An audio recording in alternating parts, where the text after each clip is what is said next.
जय हिंद दोस्तों पर्यावरण के अति महत्वपूर्ण प्रश्नों पर हम चर्चा कर रहे हैं, जिसमें हम व्याख्या सहित प्रश्नों पर चर्चा करेंगे। बहुत महत्वपूर्ण, इसके साथ आपको नोट्स भी यहाँ पर पढ़ने को मिलेंगे। जो एक प्रश्न से संबंधित जो प्रश्न पूछे जाते हैं वो सारे आज यहाँ पर आपको मिलने वाले हैं। बहुत ही महत्वपूर्ण वीडियो होने वाला है। एक एक प्रश्न ऐसा है जो आपके पेपर के लिए वेरी वेरी आईएमपी है, तो बड़े ध्यान से सोच समझ के पढ़िएगा और तुरंत याद करते जाइएगा। कमेंट बॉक्स खोल लें, उत्तर बताने के लिए तैयार रहें। निम्नलिखित में से जैविक उर्वरक कौन सा है? जैविक उर्वरक बताना है। चार यहाँ पर दिए हैं, तो आपको बता दें कि राइजोबियम जैविक उर्वरक है, एजोटोबैक्टर भी जैविक उर्वरक है, सहजीवी संबंध भी जैविक उर्वरक है। तो उपयुक्त सभी इसका उत्तर ठीक हो जाएगा। देखें, इसके बारे में थोड़ा पढ़ लें।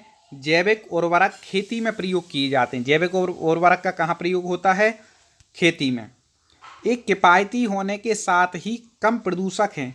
किफ़ायती तो हैं ही, लेकिन कम प्रदूषक है, प्रदूषण भी कम करते हैं। Rhizobium, azotobacter, aspergillus, penicillium. कौन कौन से हैं वो बता दे रहे हैं, ठीक है। कोई सा ही पूछ सकते हैं। अभी वो ऑप्शन में 3 आए, क्या पता और कोई आ जाए। Pseudomonas, bacillus, fluorescent, pseudomonas, rhizobia, फ्रेलिबोबैक्टीरिया, एसिटोबैक्टर आदि जैविक उर्वरक हैं, ठीक है। इस प्रकार से अब देखिए, अगला प्रश्न है जैविक खेती के फायदे। महत्वपूर्ण प्रश्न है। क्या फायदे हैं?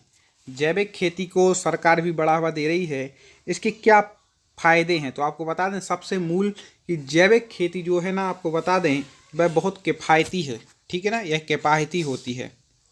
देखें, थोड़ा सा पढ़ लेते हैं जैविक खेती के बारे में। जैविक खेती में रासायनिक उत्पादों का प्रयोग ना करके कंपोस्ट, जैविक खाद आदि का प्रयोग किया जाता है। यह किफ़ायती और कम प्रदूषक होते हैं। अगला देखें दोस्तों, आगे पढ़ें उससे पहले एक बात आपको बता दें कि कई लोग बोल रहे हैं कि सर हमें रेगुलर पढ़ना है। तो आप कुछ नहीं करना है, आपको चैनल को तुरंत अभी सब्सक्राइब ना किया हो तो कर लें, और साथ में बेल आइकन को दबा करके ऑल नोटिफिकेशन ऑन कर लें, जिससे आपको वीडियो की जानकारी आप तक पहुँचे। पीडीएफ नोट्स और विशेष तैयारी के लिए हमारे गूगल प्ले स्टोर से ऐप डाउनलोड करें। टॉप 50 स्टडी ऐप को डाउनलोड कर लें, जिसकी लिंक मैंने डिस्क्रिप्शन में दी है। तुरंत वीडियो देखने के बाद डाउनलोड कर लेना। और टेलीग्राम चैनल से जुड़ने के लिए भी लिंक मैंने डिस्क्रिप्शन में दी है। टॉप 50 स्टडी नाम से यूट्यूब चैनल भी है, टेलीग्राम चैनल भी है और हमारा ऐप भी है। चलिए, 2 प्रश्न हम देख चुके हैं, आगे के प्रश्नों पर देखते हैं। मोबाइल फोन से उत्पन्न ई कचरे में कौन सा तत्व होता है? महत्वपूर्ण प्रश्न है, पूछा भी गया है। तो मोबाइल फ़ोन से जो उत्पन्न ई कचरा है, इनमें आपको बता दें कि इसमें क्या पाया जाता है। फटाक से कमेंट करना है दोस्तों। कापर। क्या पाया जाता है? कापर है, ठीक है। कौन सा तत्व है? कापर। देखें, ई कचरा या ई अवशिष्ट भी बोलते हैं, बेकार हुए मोबाइल फ़ोन से उत्पन्न होता है। जो मोबाइल ख़राब हो जाते हैं, जो पर्यावरण के लिए बहुत घातक है, ठीक है। इससे मुख्य रूप से कापर होता है। पर्यावरण संरक्षण आंदोलन में सहायक पुस्तक साइलेंट स्प्रिंग के लेखक कौन है? कई बार पूछी गई ये पुस्तक है। पर्यावरण संरक्षण आंदोलन से संबंधित एक बुक है जिसका नाम है साइलेंट स्प्रिंग। इसके लेखक आपको बताना है, यदि पढ़ा होगा आपने तो व्यवस्थित उत्तर आप दीजिएगा। वह कौन है? तो वह हैं रसेल कार्सन। कौन है दोस्तों? Russell Carson. चलिए, इनके बारे में थोड़ा पढ़ लें। साइलेंट स्प्रिंग के लेखक रसेल कार्सन थे। यह पुस्तक 27 सितंबर 1962 को प्रकाशित हुई। सन पूछ ले तो 27 सितंबर 1962 को प्रकाशित हुई थी। यह पेस्टिसाइड के दुष्प्रभाव पर आधारित, किस पर आधारित? पेस्टिसाइड के दुष्प्रभाव पर आधारित है। दोस्तों, सब्सक्राइब करके तो अभी तक आप जुड़ ही निश्चित गए होंगे, लेकिन मैंने जैसा कि आपको बोला है कि वीडियो के बाद आप ऐप को जरूर डाउनलोड कर लीजिएगा। निम्नलिखित में से कौन सा ग्रह या पिंड उल्टा हरित ग्रह प्रभाव प्रदर्शित करता है? कौन सा ग्रह या पिंड है जो उल्टा हरित प्रभाव ग्रह प्रदर्शित करता है? जल्दी बता दीजिए। तो आपको बता दें कि वह कौन सा है, वह है टाइटन। थोड़ा पढ़ते हैं इसके बारे में। हमारे सौरमंडल में टाइटन उल्टा हरित ग्रह प्रभाव प्रकाशित करता है। टाइटन शनि का सबसे बड़ा उपग्रह है, याद रखिएगा। शनि का सबसे बड़ा उपग्रह कौन सा है? टाइटन है, जो क्या करता है? उल्टा हरित ग्रह प्रभाव प्रदर्शित करता है। किस खाद्य श्रृंखला में संख्याओं का पिरामिड उल्टा होता है? वह कौन सी खाद्य श्रृंखला है जिसमें संख्याओं का पिरामिड उल्टा होता है? जल्दी बता दें। हाँ, कमेंट करना है। कम समय ज़्यादा प्रश्न ज़्यादा अध्ययन। तो इसका जो उत्तर हो जाएगा वह हो जाएगा परजीवी खाद्य श्रृंखला। ठीक है, संख्याओं का उल्टा पिरामिड होता है इसमें। ठीक है, परजीवी खाद्य श्रृंखला में संख्याओं का उल्टा पिरामिड होता है। कार्बन लेवी क्या है? वेरी वेरी आईएमपी, तुरंत याद कर लीजिएगा। जिसको मैं वेरी आईएमपी बोल दूँ ना, समझ लो इसकी ज़्यादा चांस है पेपर में आने के। ठीक है ना। ये कैसे बोलता हूँ, मैंने पेपर ना बनाया ना कुछ, अनुभव के आधार पर इतने वर्षों से पढ़ा रहा हूँ। पहले मैंने भी एग्ज़ाम दिए हैं, इस संबंधित पढ़ाई की है, उससे एक अनुभव निकल करके आता है किस टाइप के प्रश्न आते हैं। उन्हीं आधार पर आपसे बोल रहा हूँ कि कार्बन लेवी क्या है, जल्दी से बता दें। तो कार्बन लेवी जो है वह क्या है? कार्बन ईंधन पर लगने वाला कर है। उसको क्या है, जो कार्बन ईंधन होता है उस पर जो कर लगाया जाता है वह क्या है? वह कार्बन लेवी है। ठीक है। भारत का क्षेत्रफल का कितना प्रतिशत भाग सुरक्षित क्षेत्रों में आता है? कितने प्रतिशत भाग है जो सुरक्षित क्षेत्रों में आता है भारत का? तो आपको बता दें कि केवल 5% भाग भारत का क्या है? सुरक्षित क्षेत्रफल में आता है। जेटोरफा के अलावा निम्नलिखित में से किस पेड़ के बीज का तेल भारत में सैकड़ों परियोजनाओं के लिए संयंत्र चालक के रूप में साबित हुआ है? ठीक है ना। जेटोरफा के अलावा कौन सा पेड़ है सैकड़ों परियोजनाओं के संयंत्र चालक के रूप में साबित हुआ है? उस पेड़ का नाम बता दीजिए। वह पेड़ कौन सा है? तो वह है पोंगामिया पिन्नाटा। कौन सा है? पोंगामिया पिन्नाटा, याद रखना। पोंगामिया पिन्नाटा का तेल, पोंगामिया तेल भारत में, इसके तेल का नाम भी क्या है? पोंगामिया तेल है। भारत में अनेक योजनाओं में संयंत्र तेल के रूप में साबित हुआ। इसे महत्वपूर्ण जैविक तेल भी कहा जाता है। कौन से तेल को जैविक तेल कहा जाता है पूछ ले तो आप याद रखिएगा, पोंगामिया पिन्नाटा तेल को जैविक तेल भी कहते हैं। निम्नलिखित पर ध्यान दीजिए।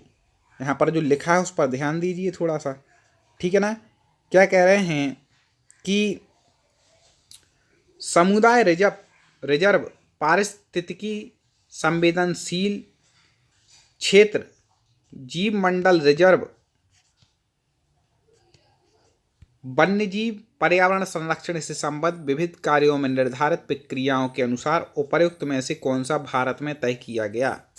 इन तीन में से कौन सा भारत में तय किया गया? सामुदायिक रिजर्व या पारिस्थितिक संवेदनशील क्षेत्र या जीव मंडल रिजर्व? तो आपको बता दें कि जो इसका सही उत्तर यहाँ पर हो जाएगा वह हो जाएगा समुदाय रिजर्व। ठीक है ना। ये इसका उत्तर ठीक हो जाएगा। देखें, समुदाय रिजर्व वन्यजीव और पर्यावरण संरक्षण से संबंधित है। निम्नलिखित पर ध्यान दीजिए। जलवायु लचीला कृषि पर राष्ट्रीय पहल, राष्ट्रीय सतत कृषि मिशन, इनमें से प्रधानमंत्री की जलवायु परिवर्तन योजना में क्या शामिल है? इन दो में से क्या शामिल है प्रधानमंत्री जलवायु परिवर्तन योजना में? जल्दी से बता दीजिए। जलवायु लचीला कृषि पर राष्ट्रीय पहल है या राष्ट्रीय सतत कृषि मिशन है? तो आपको बता दें कि राष्ट्रीय सतत कृषि मिशन है। केवल दो उत्तर इसका ठीक हो जाएगा। राष्ट्रीय सतत कृषि मिशन प्रधानमंत्री की जलवायु परिवर्तन पर योजना में शामिल है। आईजी टारगेट किससे संबंधित है? महत्वपूर्ण प्रश्न है। आईजी टारगेट जल्दी बता दें। दो ऑप्शन तो यहीं पर दिए हैं और इन्हीं दो में से उत्तर है, इसलिए आगे के ऑप्शन दिखाने की ज़रूरत नहीं है। दो में से बताओ भाई, तुक्का लगाओगे कि परफेक्ट बताओगे, क्या है सही? तो आपको बता दें कि आईजी जो टारगेट है वह कौन से प्रोटोकॉल से संबंधित है? नागोया। किससे संबंधित है? नागोया प्रोटोकॉल से संबंधित है। लाइक जरूर कर दें दोस्तों, अभी तक लाइक ना किया हो वीडियो को एक बार तुरंत क्लिक मार दें लाइक पर। अम्लीय वर्षा ऐतिहासिक इमारतों का नुकसान करती है, पक्का है। इनमें से कौन सी ऐसी प्रतिक्रिया का अंतिम उत्पाद है? ऐसी प्रतिक्रिया का अंतिम उत्पाद अम्लीय वर्षा क्या कर रही है इमारतों को? ये तो आपको पता है, कई बार पूछा गया प्रश्न है। ठीक है। तो ऐतिहासिक इमारतों को नुकसान पहुंचा रही है। तो आपको बता दें कि कौन सी वह है सबसे ज़्यादा गैस। तो आपको बता दें कि यहाँ पर जो उत्तर हो जाएगा जिप्सम। जिप्सम क्यों? क्योंकि जो सल्फर डाइऑक्साइड है अम्लीय वर्षा में जो गैस होती है वह चूने को जिप्सम में बदल देती है।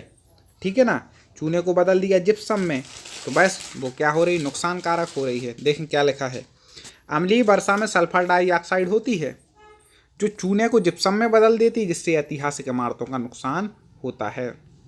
राष्ट्रीय चंबल वन्यजीव अभ्यारण्य किन 3 प्रदेशों में है? आईएमपी है। राष्ट्रीय चंबल वन्यजीव अभ्यारण्य किन 3 प्रदेशों में? उन तीनों प्रदेश के आपको नाम बताना है। तो आपको बता दें कि एक तो आप सीधा पहचान जाना कि राष्ट्रीय जो चंबल है भाई पंजाब में तो होगा नहीं। चंबल क्षेत्र आपने पंजाब तरफ तो सुना नहीं है, गुजरात तरफ भी नहीं सुना, तो ये दो तो वैसे ही हो गए, और हरियाणा तरफ भी आपने नहीं सुना है। हाँ, उत्तर प्रदेश से लगा हुआ, राजस्थान से, और मध्य प्रदेश में तो है ही चंबल क्षेत्र। राजस्थान, मध्य प्रदेश और उत्तर प्रदेश, ठीक है ना, इन 3 प्रदेशों में राष्ट्रीय चंबल वन्यजीव अभ्यारण्य है। यह 5400 वर्ग किलोमीटर में फैला हुआ है, मुख्य रूप से घड़ियालों, गंगा की डॉल्फिनों आदि के लिए है। गंगा की डॉल्फिन क्या है भारत की? प्रश्न आपसे पूछा है कि गंगा की डॉल्फिन भारत की क्या है, जल्दी से बता दीजिएगा। उत्तर कमेंट में देना है, नहीं बनेगा तो अगले वीडियो में मैं बताऊंगा, जो सही बताएगा उसके कमेंट को लाइक किया जाएगा। जापान की निम्नलिखित 2 बीमारियों पर ध्यान दीजिए।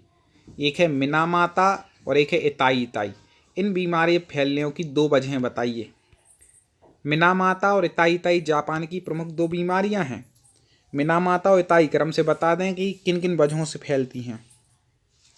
तो आपको बता दें कि मिनामाता जो फैलती है वह फैलती है पारा के कारण, ठीक है ना, और इताई इताई जो है वह कैडमियम के कारण। तो ये वाला ठीक हो जाएगा, पारा और कैडमियम, सी उत्तर ठीक हो जाएगा। नामदफा राष्ट्रीय उद्यान किस क्षेत्र में है? बहुत महत्वपूर्ण, कई बार पूछा गया है। नामदफा राष्ट्रीय उद्यान किस प्रदेश में है? क्षेत्र बोल दिया, प्रदेश बताना है आपको। नामदफा राष्ट्रीय उद्यान, आपको बता दें कि नामदफा जो राष्ट्रीय उद्यान है वह कहाँ पर है? तो वह है अरुणाचल प्रदेश में। किस प्रदेश में? अरुणाचल। थोड़ी इसकी व्याख्या पढ़ना चाहूँगा कि नामदफा राष्ट्रीय उद्यान अरुणाचल प्रदेश में है। यह क्षेत्र के हिसाब से तीसरा सबसे बड़ा राष्ट्रीय उद्यान है। क्षेत्र के हिसाब से तीसरा सबसे बड़ा राष्ट्रीय उद्यान कौन सा है? नामदफा। एक कमेंट में उत्तर जरूर दे दीजिएगा, पहला भारत का सबसे बड़ा क्षेत्र के हिसाब से राष्ट्रीय उद्यान कौन सा है। मैं इसलिए नहीं बता रहा हूँ कि पहले जो मैंने अभ्यास कराए हैं, बहुत सारे हमारे वीडियो उपलब्ध हो चुके हैं, आपने ना देखे हो तो प्लेलिस्ट में जाके देखिए, लगभग 50 से ज़्यादा वीडियो आपको ऐसे अभ्यास प्रश्न के हमारे मिल जाएंगे। कुछ व्याख्या सहित हैं, कुछ बिना व्याख्या के हैं, तो आप जरूर देख लीजिएगा। तो उसमें बता चुके हैं भारत का सबसे बड़ा क्षेत्रफल की दृष्टि से राष्ट्रीय उद्यान, तो आप बता दीजिएगा। तीसरे नंबर का तो नामदफा है, इसका क्षेत्रफल 1985.2.3 वर्ग किलोमीटर है। इसकी स्थापना 1974 में हुई थी। कमेंट कर दीजिएगा फर्स्ट कौन सा है, ठीक है। देखें, जैव विविधता अधिनियम 2002 के बारे में निम्नलिखित कथनों पर ध्यान दीजिए। जैव विविधता अधिनियम 2002, जल्दी बता दीजिए कौन सा कथन सत्य है इनमें से। तो आपको बता दें कि जैव विविधता अधिनियम से संबंधित जो कथन यहाँ पर विविधता धरोहरों का विकास करेगी नहीं है। हकीम एवं जैव विविधता के क्षेत्र में ये भी नहीं है। राष्ट्रीय जैव विविधता प्राधिकरण के बिना अनुमति के बिना जैविक संसाधन से संबंधित पेटेंट लागू नहीं किया जा सकता, ये सही है, ठीक है ना। तीसरा नंबर सही हो जाएगा, जैव विविधता प्राधिकरण के बिना अनुमति के बिना जैविक संसाधन से संबंधित पेटेंट लागू नहीं किया जा सकता है, ये इसका ठीक है। जैव विविधता अधिनियम का सन आ जाए तो 2002 में पारित हुआ था, याद रखिएगा। वर्ल्ड वेटलैंड डे की शुरुआत कब हुई? World wetland day, Valentine day नहीं पूछा है, नहीं तो वो लगा के आ जाओ, ठीक है ना। वर्ल्ड वेटलैंड डे की शुरुआत कब हुई थी, जल्दी बता दीजिए। तो आपको बता दें कि वर्ल्ड वेटलैंड डे की शुरुआत हुई थी, वह सन है 1971। कब हुई थी? 1971 में, ठीक है ना। वर्ल्ड वेटलैंड डे हर साल 2 फरवरी को मनाया जाता है। इसका दिन पूछ ले तो 2 फरवरी और शुरुआत पूछ ले तो 1971। इसकी स्थापना 1971 में हुई। इसका उद्देश्य विलुप्त होती झील और तालाबों को बचाना है।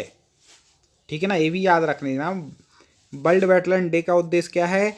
जो विलुप्त होती जा रही झील और तालाब हैं उनको बचाना। देखें आप, आपके गांव आसपास कितने पहले तालाब हुआ करते थे, आज के सब सूखते जा रहे हैं, तो उनको बचाना है। केंद्रीय प्रदूषण नियंत्रण बोर्ड द्वारा आवासीय क्षेत्रों में अधिकतम ध्वनि सीमा कितनी हो सकती है? कई बार पूछा गया है। आवासीय जो क्षेत्र हैं जहाँ पर लोग रहते हैं, तो वहाँ पर कितने से अधिक डेसिबल आप ध्वनि नहीं बजा सकते हैं, उसकी सीमा क्या निर्धारित की गई है? तो उसकी सीमा निर्धारित की गई है 55। बहुत बढ़िया, सही। कई मित्र इतने परफेक्ट उत्तर देते हैं कि उनकी तैयारी को देख करके बड़ी खुशी होती है। और निरंतर आप हमसे सब्सक्राइब करके अब तो जुड़ गए हैं, तो आगे ऐसी तैयारी आपकी होती ही रहेगी। केंद्रीय प्रदूषण नियंत्रण बोर्ड द्वारा आवासीय क्षेत्र में अधिकतम सीमा कितनी है? 55 डेसिबल हो सकती है। बेलीगिरी रंगा मंदिर वन्यजीव अभ्यारण्य किस प्रदेश में है? बेलीगिरी रंगा मंदिर वन्यजीव अभ्यारण्य कौन से प्रदेश में है? तो आपको बता दें कि बेलीगिरी भी बोल देते, बेलीगिरी रंगा मंदिर अभ्यारण्य आपको बता दें कर्नाटक में है। कहाँ पर है बेलीगिरी? कर्नाटक। बेलीगिरी रंगा मंदिर वन्यजीव अभ्यारण्य कर्नाटक में है। यह 540 वर्ग किलोमीटर में फैला है। ये जरूरी नहीं है कितने वर्ग किलोमीटर में, लेकिन ये जरूरी है कि इसकी स्थापना कब हुई? तो 1974 में हुई थी बेलीगिरी रंगा अभ्यारण्य की। निम्नलिखित में से कौन सी संख्याओं के पारिस्थितिक पिरामिड केंद्र में व्यापक है? कौन सी संख्याओं के पारिस्थितिक पिरामिड केंद्र में व्यापक है? जल्दी बता दीजिए, कौन सा तंत्र पारिस्थितिकी का? तो आपको बता दें कि इसका जो उत्तर हो जाएगा वह हो जाएगा वन पारिस्थितिकी तंत्र। ठीक है ना। निम्नलिखित कथनों पर ध्यान दीजिए। यहाँ पर कथन दिए हैं, इसमें से कौन सा आपको ये बताना है कि सत्य है। पहला है वन्यजीव क्षेत्रों, रिजर्व एवं प्रोटेक्टेड क्षेत्रों में मनुष्यों का हस्तक्षेप लिविंग लेबोरेटरी कहा जाता है। उनका जो हस्तक्षेप होता है उसको लिविंग लेबोरेटरी कहते हैं। सही है ये कथन। तो दूसरा कथन है वन्यजीव रिजर्व में किसी भी अनुसंधान की परमिशन नहीं है। ये तो गलत है भाई। वहाँ जाकर के लोग कितना अनुसंधान करते, परमिशन है लेकिन परमिशन लेके कर सकते, अपनी मर्जी से जाके नहीं। ठीक है ना। तो केवल पहला कथन सत्य है, क्योंकि वन्यजीव रिजर्व क्षेत्रों में शासन का आदेश लेकर बिना पशुओं को क्षति पहुंचाए अनुसंधान किया जा सकता है। ठीक है, राज्य शासन का आप आदेश ले लें और पशुओं को क्षति ना पहुंचे, तब आप कर सकते हैं। विश्व का पहला ओजोन परत संरक्षण के लिए सम्मेलन कहाँ हुआ? वेरी वेरी IMP सम्मेलन है, बहुत बार पूछा गया है। पहला ओजोन संरक्षण के लिए जो सम्मेलन हुआ था, उस सम्मेलन का नाम भी उसी नाम पर है, वियना। कहाँ पर हुआ था? वियना में। उसको वियना सम्मेलन भी कहते हैं। ओजोन परत संरक्षण के लिए पहला सम्मेलन, सन भी पूछ लिया जाता है कई बार, 1985 में ऑस्ट्रिया की राजधानी वियना में हुआ, जो 1988 में लागू हुआ। 1985 में हुआ था, 1988 में लागू हुआ। इसे 196 देशों ने लागू किया। वेरी वेरी कितने देशों ने लागू किया? हाँ जल्दी बता दें, 196 देशों ने। हाँ, अगला देखें, किन जंगलों में 1932 में भारत की पहली बाघों की जनगणना हुई? कहाँ के जंगल में हुई थी सबसे पहले बाघों की जनगणना? 1932 में। तो आपको बता दें कि किन जंगलों में हुई थी, तो वह हुई थी पलामू के जो जंगल हैं, ठीक है ना, इनमें 1932 पर पहली बार बाघों की जनगणना हुई थी कि बाघों की संख्या कितनी है। पिट्टी पक्षी अभ्यारण्य कहाँ है? महत्वपूर्ण है पिट्टी पक्षी अभ्यारण्य, पढ़ा होगा इसके बारे में तो मुझे उम्मीद है आपने। तो पिट्टी पक्षी जो अभ्यारण्य है, आपको बता दें कि पिट्टी पक्षी अभ्यारण्य कहाँ पर है। तो ये जो 3 ऑप्शन दिए हैं इनमें से तो मुझे कोई नहीं दिख रहा है, चौथा ही देखना पड़ेगा, दिए ही नहीं। तो यहाँ पर आपको बता दें लक्षद्वीप में है। ठीक है ना, चौथा ऑप्शन लक्षद्वीप होना चाहिए, यहाँ पर नहीं दिया, कोई दिक्कत नहीं। विश्व जल दिवस कब मनाया जाता है? विश्व जल दिवस, विश्व पर्यावरण दिवस, विश्व पृथ्वी दिवस और विश्व जल दिवस, ये तीनों दिवस बहुत महत्वपूर्ण है दोस्तों, याद रखना इसलिए। ठीक है, तो विश्व जल दिवस आपको बता दें कि 22 मार्च को मनाया जाता है। कब मनाया जाता है? 22 मार्च को। विश्व पर्यावरण दिवस कब मनाया जाता है? कमेंट में इसका उत्तर तो जरूर ही देना यदि पर्यावरण पढ़ रहे हो तो। विश्व जल दिवस 22 मार्च को मनाया जाता है। इसका उद्देश्य भी याद रख लें। इसका उद्देश्य विश्व के सभी देशों में स्वच्छ जल की उपलब्धता निश्चित करना है। स्वच्छ जल की उपलब्धता निश्चित करना है। ठीक है दोस्तों, प्रश्न पसंद आ रहे हो तो तुरंत लाइक कीजिए, लाइक जरूर करें। शेयर भी कम से कम अपने 3 मित्रों को कीजिएगा वीडियो देखने के बाद। और 2 काम जरूर कर लीजिएगा यदि अभी तक ना किए हों। एक, हमारे टॉप 50 स्टडी ऐप को डाउनलोड कर लीजिएगा जिसकी लिंक डिस्क्रिप्शन में है, और एक टेलीग्राम चैनल से जुड़ जाइएगा, आपको फ़ायदा होगा। साइलेंट वैली नेशनल पार्क कहाँ पर है? साइलेंट वैली नेशनल पार्क कहाँ पर है? ये भी कई बार पूछा गया प्रश्न है, बहुत महत्वपूर्ण प्रश्न लाए हैं। और एक और मैं पूछना चाहता हूँ कि आपको व्याख्या सहित प्रश्न चाहिए या सीधे सीधे चाहिए, ये भी आप बताते जाएं तो उस प्रकार के लाएंगे। हमारे पास दोनों व्यवस्थाएं हैं, दोनों प्रकार की तैयारियां हैं, जैसे प्रश्न कहेंगे वैसे आएंगे। साइलेंट वैली पार्क तो वह है केरल में। कहाँ पर है? केरल में। थोड़ा देख लें इसके बारे में। Silent valley national park Kerala में है। यह केरल के पालक्कड़ जिले में है। किसमें है? जिला भी पूछ लिया जाता, पालक्कड़। नीलगिरी पहाड़ में है। पालक्कड़ जिले के यह नीलगिरी पहाड़ में है और यह 236.74 वर्ग किलोमीटर में है। परम्बिकुलम वन्य जीव अभ्यारण्य कहाँ है? परम्बिकुलम, ठीक है जल्दी। तो आपको बता दें कि साइलेंट वैली जहाँ पर है वहीं पर परम्बिकुलम है, तो इसका उत्तर हो जाएगा कर्नाटक में है। ठीक है ना। यह भी पालक्कड़ जिले में है। यह 89 वर्ग किलोमीटर में है। अगला आ गया है, महत्वपूर्ण है, थोड़ा अलग टाइप का प्रश्न है। IUCN द्वारा जारी खतरे में प्रजातियों की निम्नलिखित लिस्ट पर ध्यान दो। ठीक है ना। देखो ये लिस्ट यहाँ पर दी गई है, जो IUCN द्वारा जारी की गई प्रजातियों की निम्नलिखित लिस्ट है, जो खतरे वाले उनको बताती है। ठीक है ना। तो अब इसमें आपको बताना है, क्रम से बताना है। सबसे ज़्यादा खतरे वाली, फिर उससे कम, फिर उससे कम, फिर उससे कम, क्रम से बताना है। ठीक है। तो आपको बता दें पहले नंबर पे दी है VU, तो ये बिल्कुल सही है पहले नंबर पे। दूसरे नंबर पे दी है EN, ठीक है ना। हाँ, एंडीग्रेड जिसको बोलते हैं। ठीक है। और उसके बाद तीसरे नंबर पे दी है CR, ठीक है ना, क्रिटिकली जो बोलते हैं। और चौथे नंबर पे दी है EW, मतलब एक्सेंट इन द वाइल्ड इसको बोलते हैं। इसको हम और समझा दे रहे हैं। इसका उत्तर तो हो जाएगा 1 2 3 4 क्रम से दी हैं वैसे। बाकी इसको देखें यहाँ पर ये दिए हैं हमारे नोट्स में। बहुत अच्छे नोट्स हैं। ये नोट्स कहाँ पर मिलेंगे? ऐप पर मिलेंगे आपको। VU, ठीक है, चपेट में जब होते हैं तब। EN खतरे में, CR गंभीर खतरे में, और EW जंगल से विलुप्त जो हो जाती हैं। ठीक है ना। तो बढ़ते क्रम में यहाँ पर देना था, तो बढ़ते हुए क्रम में दिया। पहले ये, फिर वे, फिर बढ़ते हुए क्रम में हमने दे दिया यहाँ पर। निम्नलिखित अंतर्राष्ट्रीय निकायों में से किसने बाघों को बचाने और बाघ के आवासों को संरक्षित करने के लिए ग्लोबल टाइगर इनिशिएटिव शुरू करने में सक्रिय रुचि ली? ग्लोबल टाइगर इनिशिएटिव शुरू करने में सक्रिय रूप से रुचि ली किसने? जल्दी बता दें दोस्तों। ऐसे प्रश्न आगे भी आपको मिलते रहें, इसलिए आप सब्सक्राइब करके बेल आइकन को जरूर दबा लेना, ऑल नोटिफिकेशन ऑन कर लें, जिससे आपको जानकारी मिले। और प्ले लिस्ट में जाना वीडियो के बाद हम स्क्रीन पर दे देंगे, और वहां आप देख करके जैसे ही प्ले लिस्ट में जाएंगे तो आपको बहुत सारे वीडियो मिल जाएंगे। निश्चित रूप से आपकी तैयारी मजबूत होगी। जो प्रश्न में बार बार आते हैं पेपरों में वही प्रश्न लिए गए हैं। तो यहाँ पर हो जाएगा, जिसने सबसे ज़्यादा रुचि ली वह कौन है? World bank. ठीक है ना, बाघों को बचाने के लिए। इस प्रकार से दोस्तों हम टॉप 50 स्टडी यूट्यूब चैनल के माध्यम से आपकी सभी सब्जेक्ट की तैयारी क्रम से करा रहे हैं। आपके सब्जेक्ट के लगभग 80% से ज़्यादा वीडियो अपलोड हो चुके हैं, बाकी और निरंतर हो रहे हैं। जुड़े रहिए, तैयारी को मजबूत बनाइए, ऐप डाउनलोड कर लीजिए, टेलीग्राम चैनल से जुड़ जाइए। अगले वीडियो में और कुछ महत्वपूर्ण प्रश्न लेकर के आएंगे और तैयारी करेंगे। कमेंट में भी ज़रूर बताइए कि आपको व्याख्या वाले प्रश्न चाहिए या सीधे सीधे। मुलाकात करते हैं। जय हिंद।